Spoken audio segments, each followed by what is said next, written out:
We are still in the nervous system unit.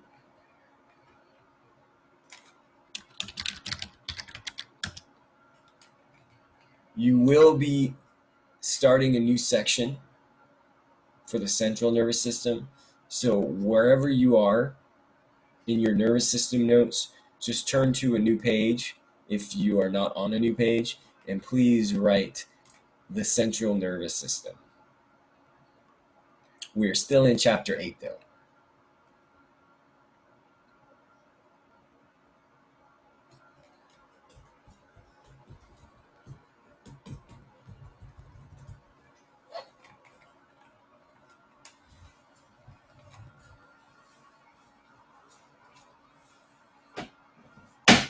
Oh, excuse me, guys.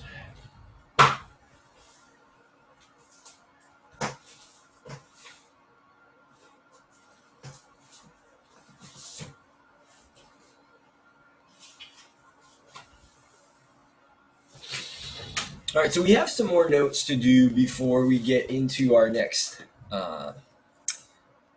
lab activity, virtual lab activity. So we're going to get through our brain and spinal cord notes, and then there'll be an activity that we'll be working on in class. But we're not quite there yet. We need to talk about some of these brain structures and spinal cord structures before we can start on that activity.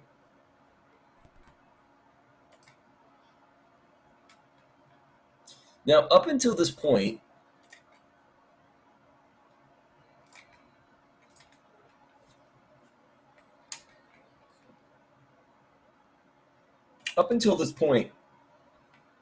we have been talking about the cells of the nervous system. We haven't really been talking about the nervous system as a whole. We've been talking about neurons. We've been talking about action potentials. Remember, the ability of that neuron to send an impulse down the entire length of that neuron. We've been talking about depolarization, repolarization, polarization, that process of the action potential. Not going to go through it right now, just kind of reviewing a little bit.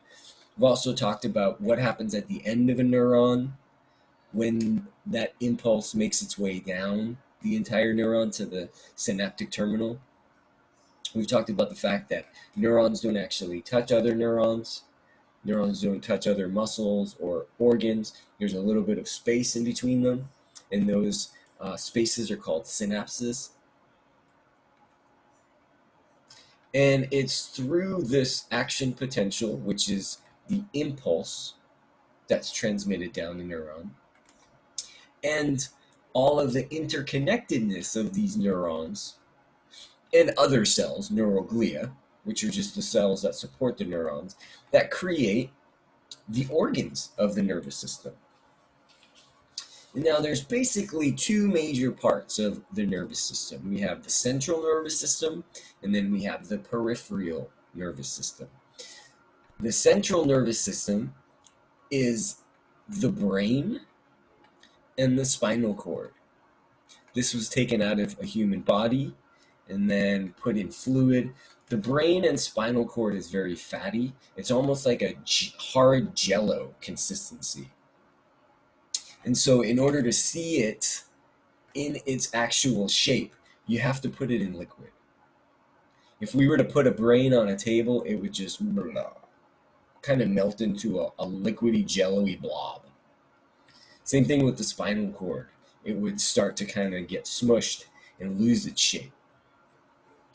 The central nervous system, the brain and the spinal cord, is connected to other nerves in the peripheral nervous system, which go out to the side of the spinal cord and exit the brain. This brain and spinal cord has had all of the peripheral nervous system removed. So all you actually see is the brain and the spinal cord, which is the central nervous system. So what we're going to do is we're going to focus next on the central nervous system, the brain and the spinal cord. And we're going to learn a little bit more of the structures of these two organs. While we learn about the structures, we're going to learn a little bit about their functions, what they're responsible for controlling in the body.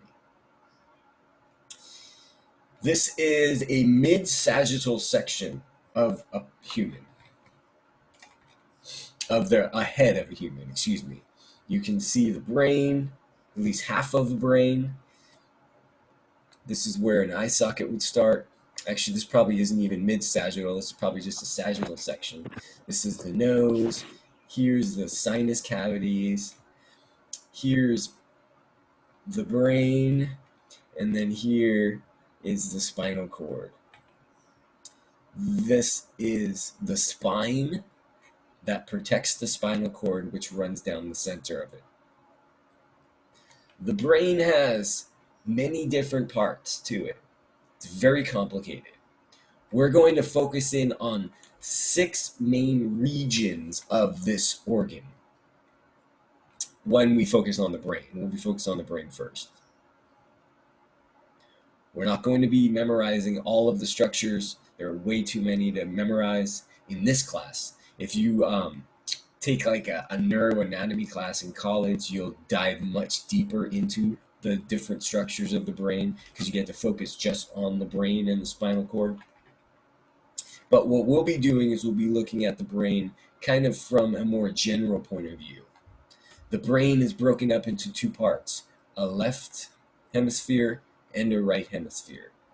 They only have one connecting point. It's this thing we call a corpus callosum.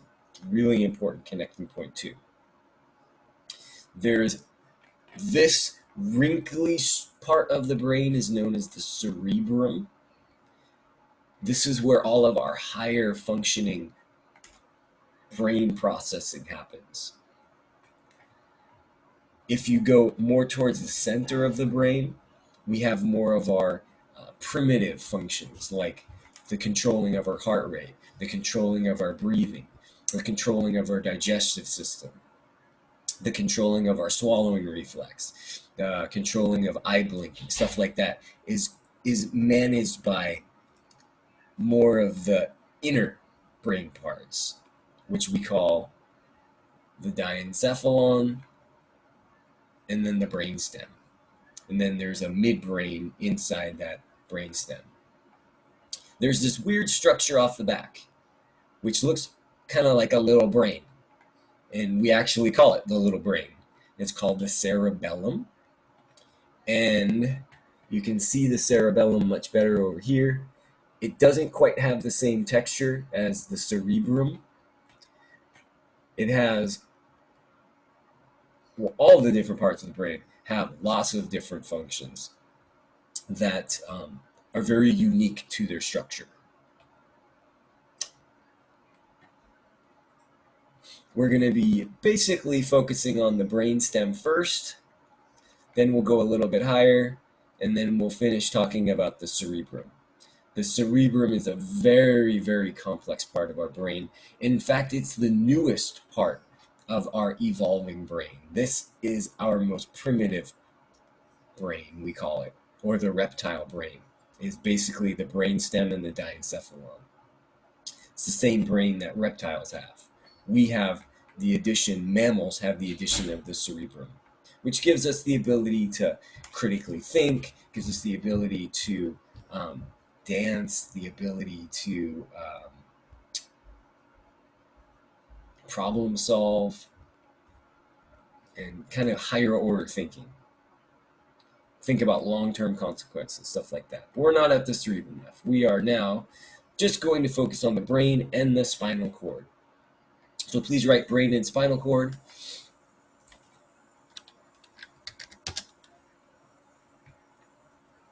There are 6 main regions of the brain. The first region is known as the medulla oblongata. Medulla oblongata. The medulla oblongata is part of the brainstem. It's way down here before we get to the spinal cord.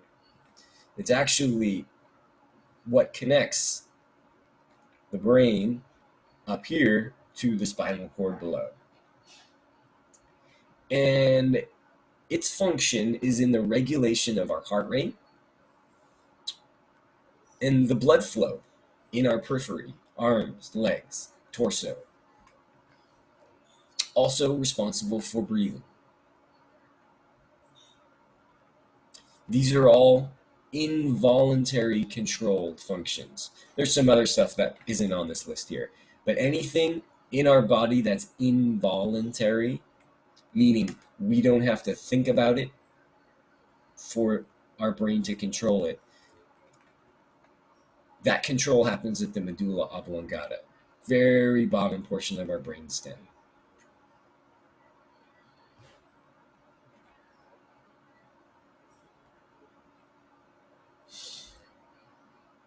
We don't have to think about our beating heart in order for it to beat. We don't have to think about our breathing in order for us to breathe. We can override that response in the medulla oblongata. We can make ourselves take a breath. We can make ourselves hold our breath.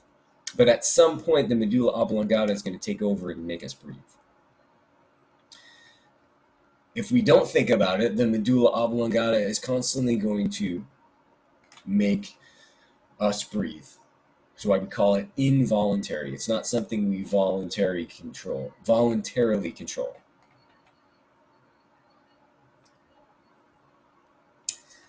Right above the medulla oblongata is another structure known as the pons. It's this guy right here.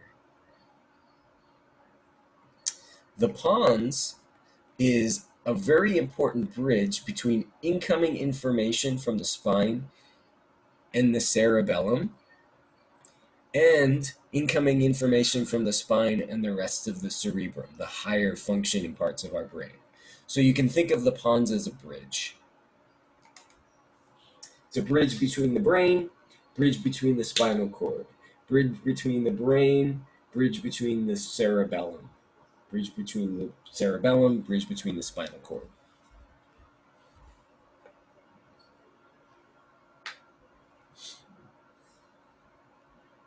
And remember, the cells that carry information in the nervous system are the neurons. And so when I say the pons is a bridge, you better believe there's lots of axons that run through that pons. There's lots of neurons that connect with the cerebellum, that connect with lots of areas of the cerebrum, and they go down into the spinal cord.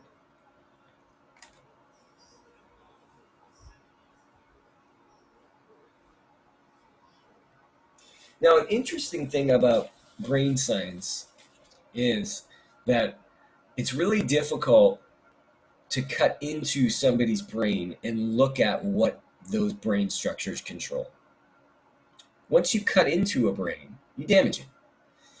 And so most of the information we know about what certain parts of the brains do comes from people who have damage already done to certain parts of their brain. If somebody has damage to their pons, then we may see certain symptoms that tell us, oh, it looks like if a person has damage to the pons, then there must be some type of information that's not getting from the spinal cord to the rest of the brain. Or if somebody has damage to the cerebellum, we'll see particular symptoms that show us that, oh, the cerebellum must be responsible for controlling this action because this person with this damage doesn't have that ability. And I'm going to show you an example of that when we get to the cerebellum. But just keep in mind that a lot of what we know of the brain has come from studying people who have damage to their brains. We don't need to just use that means anymore to study neuroscience because we have lots of good machines that are able to scan the brain now. But, 30, 40, 50 years ago, we didn't have brain scanning machines. So we couldn't look at what's happening in the brain and determine what their functions are. So here's a brain, part of the central nervous system, looking at it from the bottom. These are what we call the olfactory bulbs. These are responsible for smelling in the sinuses. These are optic nerves that have been cut. They usually continue all the way out here into the eyes. This is the pons. So this is our brainstem right here. This is the cerebrum. This is the cerebrum. This is the cerebrum. And we're going to break down the cerebrum into smaller parts too when we get to it. And then back here, this is the cerebellum. It has a much different texture than this part of the brain here, the cerebrum. And you can see here is where the spinal cord would connect. It looks like it's been severed so that we just have the brain to look at.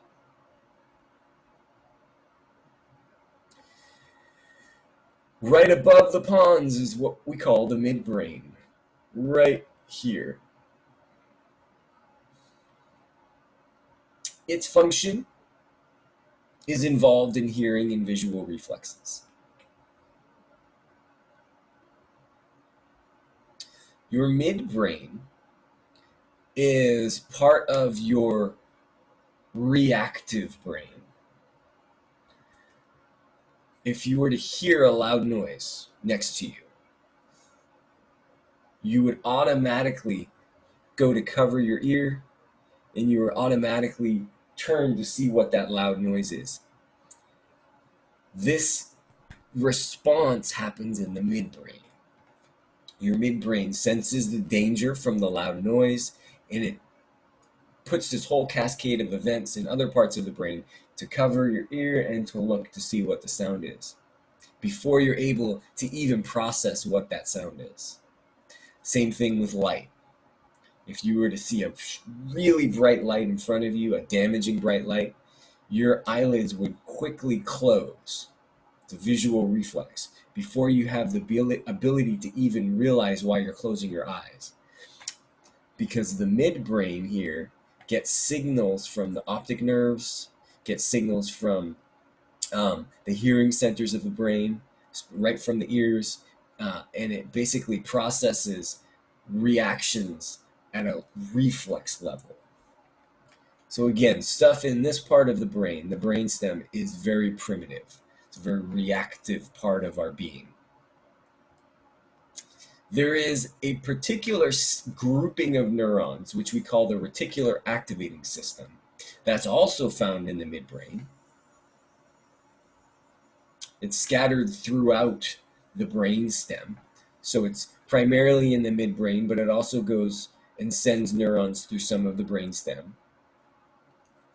And its particular function is really important when it comes to maintaining consciousness, maintaining arousal, being awake, aware of their surroundings. And we know this because people who have damage to the RAS, the reticular activating system, are comatose. So we know the midbrain is not only involved in hearing and visual reflexes, but it also has some control over us being awake and aware and conscious. It's not completely due to the midbrain, but there's some type of interaction that's happening in the midbrain that's really important for maintaining consciousness.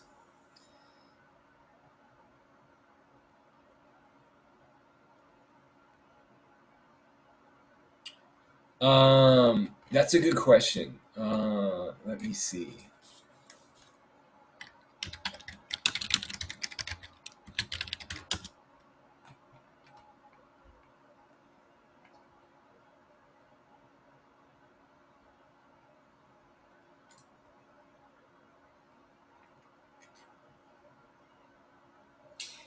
Yeah, so it is. That's a really good question, Kim, and it is. It's also responsible for regulating the sleep and wake cycles, which we're going to talk about that in just a moment.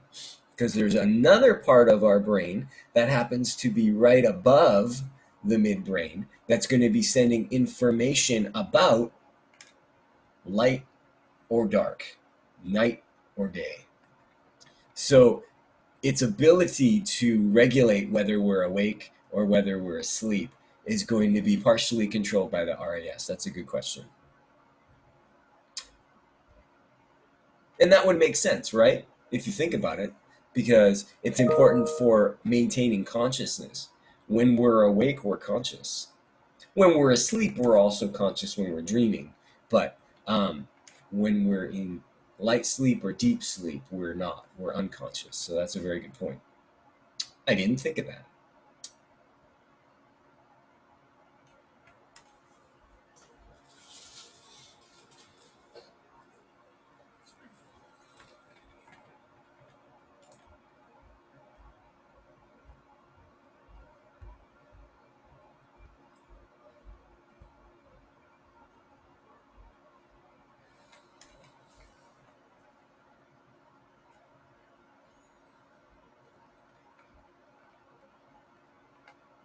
Yeah, as I'm reading this article here, it's talking about the fact that coma is an example of a deep state of unconsciousness. And so these the reticular activating system is deeply linked with the sleep-wake cycle. I should probably add that to the notes now that you bring that up.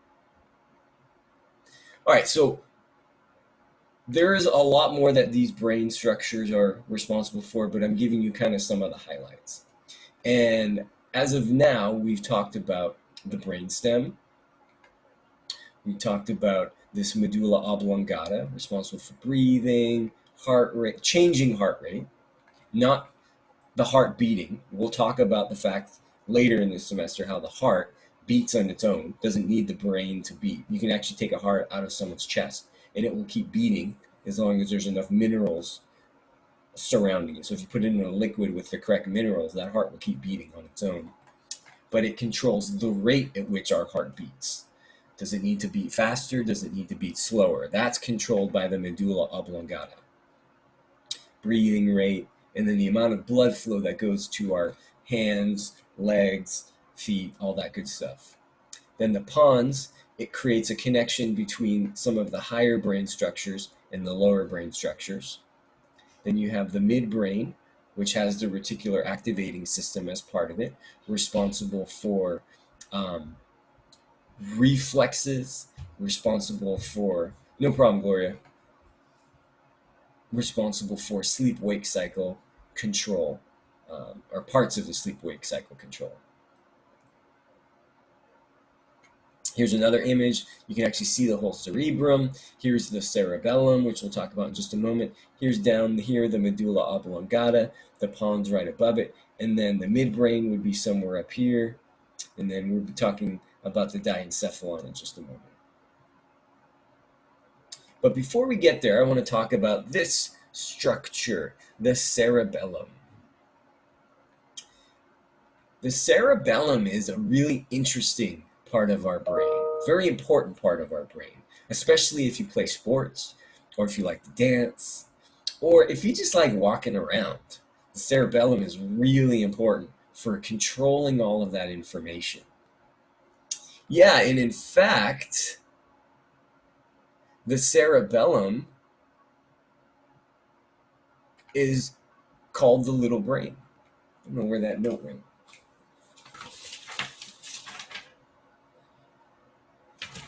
Oh, it's not up here. Yeah, so we actually refer to the cerebellum as the little brain, and it's part of the entire brain. It's slightly separated. The only connecting point from the cerebellum and the rest of the brain is the pons. And so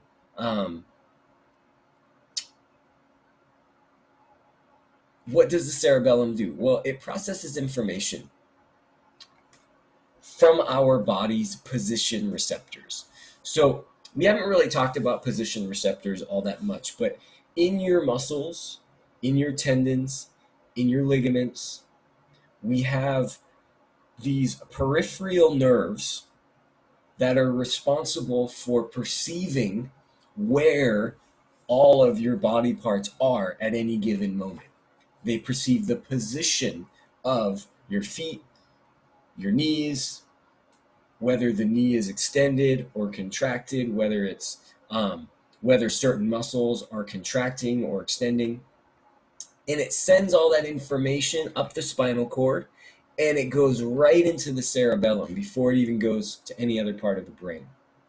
And the cerebellum takes all of that incoming in position information and it coordinates your body's position so that you can then control its movements when you want to. So for instance, as I'm sitting here in the chair, my cerebellum is taking in all this information about where my different leg muscles are, where my feet are, where my knees are, where all my different joints are. And if I want to stand up, that movement happens in the cerebrum here, but it's coordinated by the cerebellum. If I want to try to walk, I'll try to do it as best I can. If I want to walk, all of that muscle movement is controlled by the cerebellum. The muscles themselves get stimulated up here, but without a coordination of where those muscles are at any given moment and how much to flex the certain muscles, walking would not be very smooth. And in fact, you would probably fall over and stumble as you're trying to walk. One of the things that happens when we drink too much alcohol is the cerebellum loses its ability to coordinate the muscle movements. That's why somebody who's drank too much has a really hard time walking straight. And one of the things they test you for if you ever get pulled over and they think you're drinking while you're driving, they're checking to see how well your cerebellum is impaired, if your cerebellum is impaired. Because alcohol has a strong affinity for affecting the cerebellum. The cerebellum is also really good at learning. And so as we are taught how to walk, because remember, we don't just start walking one day when we're a little baby. If you have any little brothers and sisters or little cousins, nieces or nephews, you'll know that you don't just put the little child up on their feet and say walk. It takes a long time for them to coordinate all of those muscles in their abdomen, in their hips, in their legs in order to do a smooth movement like walking. And that is all controlled by the cerebellum. All of the coordination is controlled by the cerebellum. That's a good question, Kim. It's not coordinating the information, it's coordinating your hand movements as you're writing. It's coordinating where your hand is so that it can tell your certain arm and hand muscles where exactly to move to and how much to move. It's also coordinating your muscles as you're sitting in your chair if you're moving around at all, or if you're just in a sitting position, it's coordinating those muscles to stay in that sitting position. So it's not actually processing the information you're hearing, it's processing information from your body and information from your cerebrum that's telling your body how to move. An injury to this part of the cerebellum results in a loss of muscle tone, so the muscles get weaker in the body, and you have really clumsy movements. I'm going to show you guys a video of somebody who has damage to the cerebellum, and you'll see exactly what I'm talking about. How important the cerebellum is for coordination of movements. And it's really hard to show you guys in this little room here, but if we were in the class, I usually demonstrate this a lot better, so I apologize. But this video I'm going to show you is pretty good. You'll be able to see what I'm talking about. So the little brain, the cerebellum, it's like a little computer. And it processes information going into other parts of the brain for movement. It also processes information coming from other parts of the brain for movement, going down the spinal cord to tell the muscles what to do and how much to do it.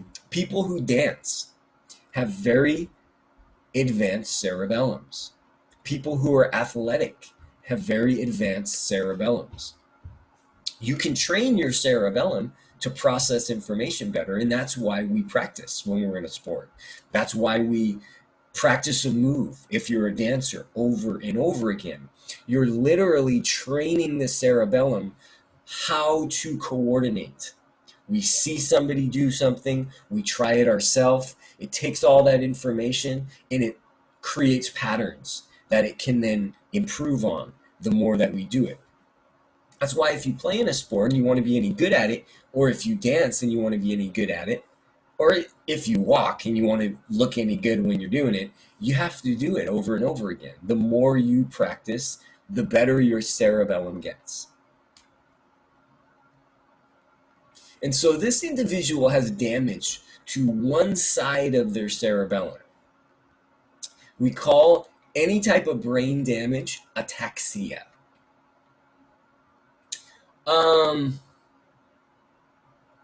So muscle memory. Yeah, it depends on who's using the term. So when you're talking about like training in sports, some of that memory of like the patterns of movement, sometimes people call that muscle memory. So that would be referring to the cerebellum. So yes, that would be one way of looking at muscle memory. But then there's also another way that we use muscle memory. This is like if you're into lifting weights or working out, muscle cells, which we'll talk about when we get to the muscular system, when you work them out, when you build them, you're creating connections to certain muscle fibers, and your body remembers those connections in the muscle fibers themselves. So yes and no, Will. So before I show you the video, I want to explain to you that the brain is separated into hemispheres. Oops, don't go that far. A left and a right hemisphere. So this is one half, this is another half. My left hemisphere controls the right side of my body. So it goes down to the spinal cord and it controls the opposite side of the body. My right hemisphere controls the left side of my body. Same thing with the cerebellum. The right side of the cerebellum controls the left side of the body. The left side of the cerebellum controls the right side of the body. Our nervous system has this like overlap, crisscross type pattern when we're talking about control. So this person has damage to one side of his cerebellum.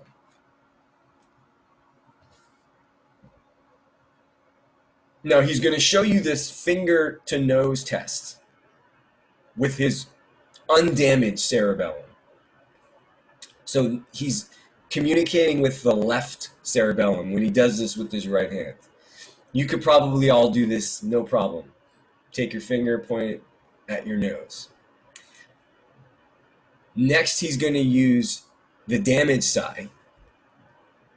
And you'll see he can move the hand, but he can't coordinate the muscle movements to do a fine activity like point at the nose. He can override it sometimes, you can see. Like if he really tries hard, he can try to override it, but it's going to get harder and harder as he does it. So here's the good hand again.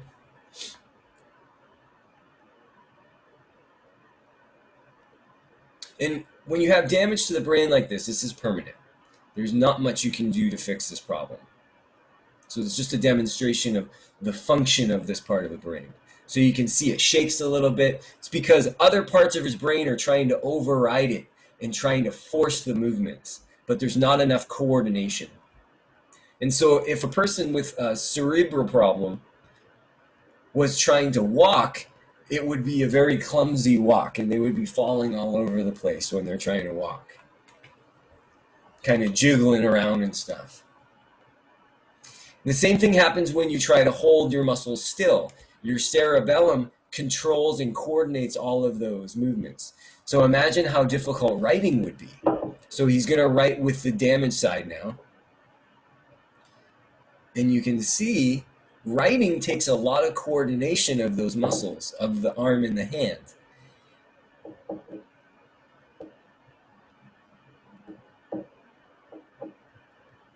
And it looks like he was left-handed, so he would have a very difficult time handwriting.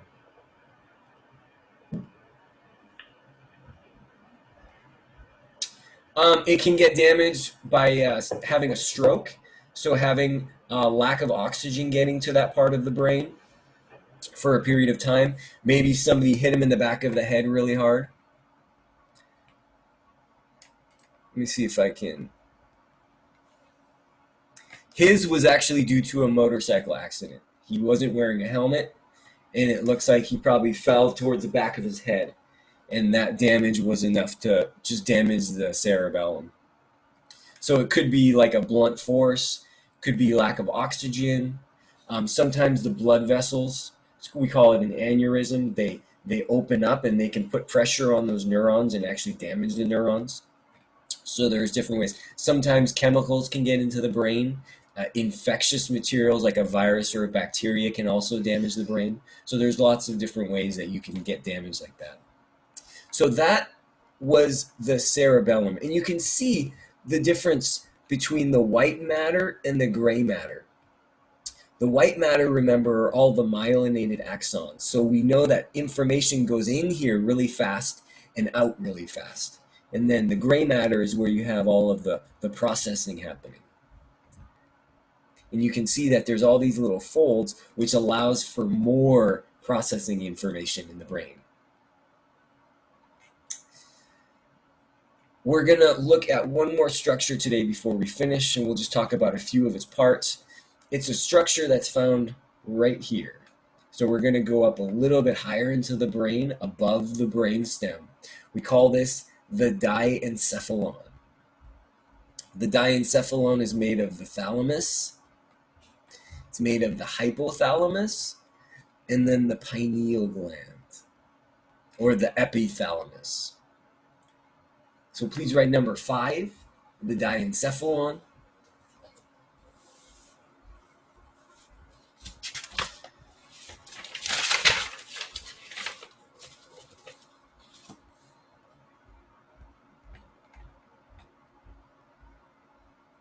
And please write the word epithalamus dash pineal gland. Has anybody heard of the pineal gland before?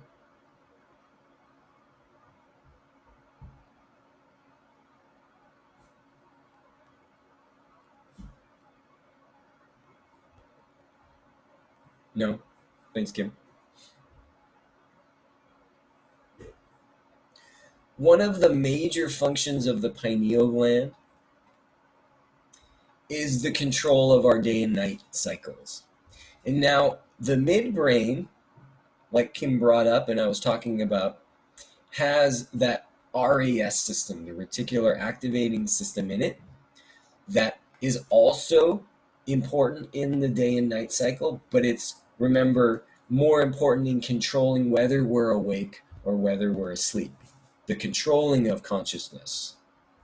The pineal gland is the part of the brain that takes in the information from our eyes to tell us whether it is daytime or nighttime. So the pineal gland has a direct connection to our optic nerves, the optic chiasm right here, and the pineal gland sorts out information coming in from our eyes, whether it's daytime or whether it's night. And it would then send that information to the midbrain to tell us whether we need to be awake or whether we need to start going to sleep. And so we say the pineal gland is the main part of the brain responsible for the day and night cycles because it's getting that information and it's controlling where it goes. And we'll see that with the diencephalon. This is where information, it's almost like a switchboard. If you've ever seen like those old TV shows of those old phone banks, the switchboards where they like pull the cords out and we're like, okay, this information's going to that destination, this information's going to that destination. Our diencephalon is that connection point. It's like a phone bank that controls where information is going to go to the rest of the brain.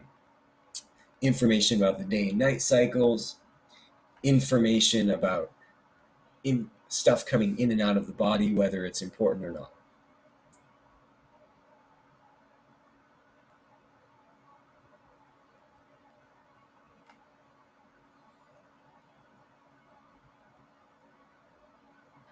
Let's actually stop right there. The pineal gland is very sensitive to light. And when we sense light through our eyes, it sends the messages to other parts of the brain, particularly the midbrain, but other parts of the brain to start waking up. So in the morning, when we start to sense light through our eyelids, our brain starts to get the message to wake up. And it starts putting in all of these other chemicals in the body to start to get us to wake up. It does the exact opposite thing at night. When our eyes start to sense the lights getting darker, our brain starts to slow down a little bit. We have a hard time with this in our technological age because we're constantly inundated with lights.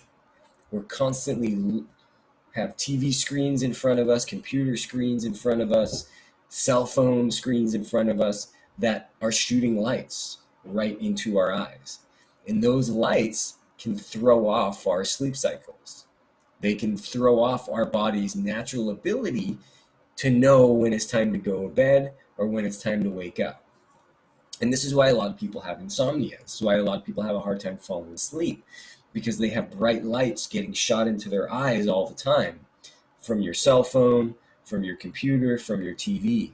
And so one thing that people say to do is half an hour before you go to bed, put the cell phone away. Don't look at anything. Don't have any screen time. And what that does is it allows your brain to know that it's time to start slowing down and it's time to go to bed. Same thing with television. It's not really a good idea to watch television half an hour before you go to bed if you have a hard time falling asleep, because that light that's constantly going into your eyes is keeping you awake. Some people don't have this issue, but some people do. I know I do. I'm one of those people that has a hard time falling asleep, and so I try to avoid screen time as much as I can right before I go to bed, and it does help. All right, we're going to stop there because we're going to pick up the next time we see each other on the thalamus and the hypothalamus.